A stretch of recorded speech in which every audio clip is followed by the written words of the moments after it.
శ్రీమాత్రే నమః. సద్గురు జ్యోతిషాలయం నుండి శ్రీ పరాభవనామ సంవత్సర ఉగాది పంచాంగ శ్రవణం మరియు ద్వాదశ రాశులకి ఎలా ఉందో మనం తెలుసుకోబోతున్నాం. ముందుగా వెల్కమ్ టు స్పాట్ న్యూస్ ప్రేక్షక మిత్రులకి శుభాకాంక్షలు. శ్రీ గురుభ్యో నమః. నమస్కారం. అందరూ కూడా మీ యొక్క ఇష్టదేవాన్ని ప్రార్థన చేసుకోండి, మీ తల్లిదండ్రులకి ప్రార్థన చేసుకోండి. నూతన సంవత్సరాన్ని ప్రారంభిస్తున్నాం. శ్రీ పరాభవనామ సంవత్సరంలో మీనరాశి వారికి ఎలా ఉందని తెలుసుకుంటున్నాం. ముందుగా మీనరాశి మిత్రులారా, మీకు ఉగాది శుభాకాంక్షలు. ఈ సంవత్సరం మీకు ఆదాయం 14, వ్యయం 11, రాజపూజ్యం 7, అవమానం 2. ఇంకా ఈ సంవత్సరం మీకు ఎలా ఉంది అని అంటే, పరాభవనామ సంవత్సరంలో మీనరాశి వారికి పరీక్షలతో పాటు పురోగతి కూడా కలిసి వస్తుంది. పరీక్ష ఉంటుంది, పురోగతి ఉంటుంది. బిగ్ బ్యాలెన్స్ అన్నమాట. రెండు కూడా సహనం, ధైర్యం ఉంటే కష్టాలను అధిగమించి అద్భుతాన్ని సాధించే ఒక అద్భుతమైనటువంటి రాశి ఏదైనా ఉందంటే అది మీనరాశి వాళ్ళే. శని భగవానుడు ఇక్కడ ఏం చెప్పారంటే, జన్మంలో కూర్చొని సంచరిస్తున్నాడు. ఏళ్లనాటి శని యొక్క మధ్య భాగంలో శని భగవాను ఉన్నాడు. మానసిక ఒత్తిడి పెరుగుతుంది, బాధ్యతలు పెరుగుతాయి, ఆధ్యాత్మికత పెరుగుతుంది, కష్టపడి పని చేయాల్సిన పరిస్థితి వస్తుంది శని వల్ల.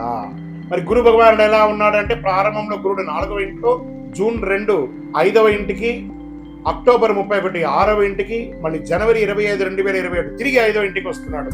దీనివల్ల గురు భగవానుడు మీకు యోగంగా ఉన్నాడు. విద్యలో అభివృద్ధి, పిల్లల విషయంలో శుభవార్త, సమాజంలో గౌరవం పెరుగుతుంది, ఆర్థికమైనటువంటి పురోగతి అనేది పెరుగుతూ ఉంటుంది. మరి రాహు కేతులు ఎలా ఉన్నారంటే, రాహు 12వ ఇంట్ల ప్రారంభంలో, కేతు 6వ ఇంట్లో, డిసెంబర్ 6 11వ ఇంట రాహువు, కేతు 5వ ఇంట. ఇంకా ఓవరాల్గా ఈ సంవత్సరం ఫలితం ఎలా ఉందంటే, ఆదాయం పెరుగుతుంది, శత్రువులపై విజయం సాధిస్తారు, సమాజంలో పలుకుబడి ఉన్న వాళ్ళ యొక్క పరిచయాలు పెరుగుతాయి, రాజకీయంగా ఉన్న వాళ్ళకి ఇదొక అద్భుతమైనటువంటి సమయంగా కూడా చెప్పవచ్చు.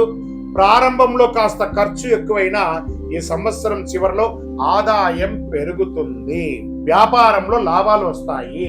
స్టక్ అయినటువంటి వ్యాపారం కలిసి వచ్చే అవకాశాలు ఎక్కువ కనబడుతున్నాయి. డెట్స్ మీకోసం, అప్పుల ప్రెషర్ బాగా ఉన్న వాళ్ళకి అందరికీ కూడా మీరు ఇవ్వాల్సిన వాళ్ళు మీకు ప్రెషర్ ఇస్తుంటారు, మీకు రావాల్సినవి రావట్లేదు. Post of the year June తర్వాత ఈ అవకాశాలు ఉన్నాయి. మీరు ఎన్ని రోజులుగా లోన్ కోసం అప్లై చేసి, ఒక చిట్ ఫండ్ కోసం అప్లై చేసి, ఏదైనా మీకు రావాల్సినవన్నీ, లేదా భూ ఆస్తుల నుంచి రావడం, తల్లిదండ్రుల నుంచి సంక్రమించే ఆస్తులు, ఇలాంటివి ఏమైనా ఉంటే జూన్ తర్వాత వచ్చే అవకాశాలు బాగుంటాయి. ఇంకా లీగల్గా ఉన్నటువంటి కేసులు లేదా కొత్త కేసులు కూడా అయ్యే అవకాశాలు, కాస్త జాగ్రత్త పడండి. ఇంకా ఉద్యోగస్తులకి బాగా ప్రెషర్ అండి. శని భగవాను యొక్క వల్ల కొత్త బాధ్యతలు వచ్చే అవకాశం, మీరు అనుకోని చోటికి transfer, increments late, promotions late, సంవత్సర చివరిలో మళ్ళీ కలిసి వచ్చే అవకాశాలు బాగా ఉంటాయి. దీన్ని మీరు ఓవర్కమ్ చేయక తప్పదు 100%. ఇంకా వివాహ బంధంలో కాస్త మిశ్రమ ఫలితం, భార్యాభర్తల మధ్య సఖ్యత లోపం అవుతుంది. తర్వాత గురు భగవాన్ యొక్క అనుగ్రహంతో శుభకార్యాలు వచ్చి మళ్ళీ కలిసి వచ్చే అవకాశాలు బాగున్నాయి. విడిపోయిన దంపతులు కూడా కలిసి వచ్చే అవకాశాలు ఉన్నాయి. ఇంకా ఆరోగ్యం పట్ల అలసట, ఒక శస్త్రచికిత్స, నిద్ర నియంత్రణం, దీనికి మీరు శరీర వ్యాయామం చెయ్యక తప్పదు. ఇంకా ప్రయాణాల్లో యాత్రలు ఎక్కువ ఉంటాయి, ఆధ్యాత్మిక యాత్రలు, విదేశీ అవకాశాలు జూలై తర్వాత వస్తున్నాయి. ఉద్యోగ ప్రయాణాలు కూడా కలిసి వచ్చే అవకాశాలు ఉన్నాయి. ఇవన్నీ కూడాను వ్యవసాయదారులకి చాలా బాగుందండి ఈ సంవత్సరం.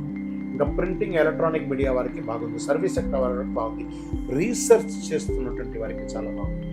ఇక్కడ మీనరాశి వారికి గుణం ఉన్నదేమంటే, ఒక షాపింగ్ గుణం, ఏది కనబడితే అది కొనాలి. అది స్త్రీ పురుషులు ఎవరైనా సరే వారి శక్తి అనుసారం ఎప్పటికీ ఏదో ఒకటి, మనకు అక్కర లేకపోయినా ఏదైనా కొంటారు, ప్రతిదానికి అట్రాక్ట్ అవుతారు. కాస్మెటిక్స్ అనేది ఎక్కువ యూజ్ చేస్తూ ఉంటారు. తర్వాత ఈ యొక్క సౌందర్యానికి సంబంధించి పెర్ఫ్యూమ్స్ అవన్నీ చూస్తారు. దీనివల్ల స్కిన్ రిలేటెడ్గా ప్రాబ్లమ్స్ వచ్చే అవకాశాలు ఉంటాయి, జాగ్రత్త మనం. ఇంకా ప్రింటింగ్, ఎలక్ట్రానిక్ మీడియా వారికి యోగంగా ఉంటుందని కూడా చెప్పచ్చు. మీ యొక్క ఆలోచనలు ఎప్పుడు ఆ నీటిలో చాపలాగా క్షణచిత్తం క్షణమాయం, ఇటు అటు ఇటు అటు ఇటు అటు ఇటు అటు పరిగెడుతూ ఉంటుంది. ఒక స్థిరమైనటువంటి నిర్ణయం తీసుకోవడానికి జూలై తర్వాత అవకాశాలు బాగా ఉన్నాయి. మరి రాశిలో నక్షత్ర ప్రకారంగా ఎలా ఉందంటే, పూర్వభాద్ర నక్షత్రం 4వ పాదం, జీవితంలో మార్పులు, ఆధ్యాత్మిక ఆసక్తి, కొత్త అవకాశాలు సమాజంలో ఉన్నాయి. ఉత్తరాభాద్ర నక్షత్రం గౌరవం పెరుగుతుంది, ఉద్యోగ పురోగతి, ధనలాభం ఉంటుంది. ఇంకా రేవతి నక్షత్రం వారికి ప్రయాణాలు ఎక్కువ ఉంటాయి, వ్యాపార అభివృద్ధి ఎక్కువ ఉంటుంది, కుటుంబంలో సంతోషాలు పెరుగుతాయి, కుటుంబ కుటుంబంలో శుభవార్త వింటారు.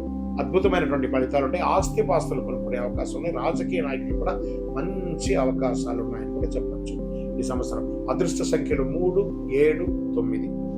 అదృష్ట రోజులు గురువారం, సోమవారం. అదృష్ట రంగులు పసుపు, తెలుపు. ఈ సంవత్సరం మీరు చేయవలసినటువంటి పరిహారం అంటే గురు భగవానుని ప్రార్థన చేయడం, శనైశ్వరుని తైలాభిషేకం చేసి తిలదానం ఇవ్వడము, దత్తాత్రేయ స్వామి వారి ఆరాధన చేయడం, లేదా గురు ఆరాధన చేయడం, పసుపు దానం ఇవ్వడము. ఇంకనూ మీ వయస్సు ఎంత ఉందో అన్ని సంఖ్యతో కూడినటువంటి ఒత్తులతో నువ్వుల నూనెతో దీపం వెలిగించండి. ఇంకనూ సకల దోషాలు తొలగి ఆనందంగా ఉండడానికి అతి శక్తివంతమైనటువంటి కరుంగాళిమాలను ధరించండి. 48 రోజులు పూజ చేసింది. చండీ సుదర్శన సుబ్రహ్మణ్య విజంగం చేసింది. గురుగారు, మేము మా యొక్క వ్యక్తిగత జాతకాన్ని తెలుసుకోవాలనుకుంటున్నాం ఈ కొత్త సంవత్సరంలో అంటే మీ పరిసర ప్రాంతాల్లో ఉన్నటువంటి గురువుని సంప్రదించండి.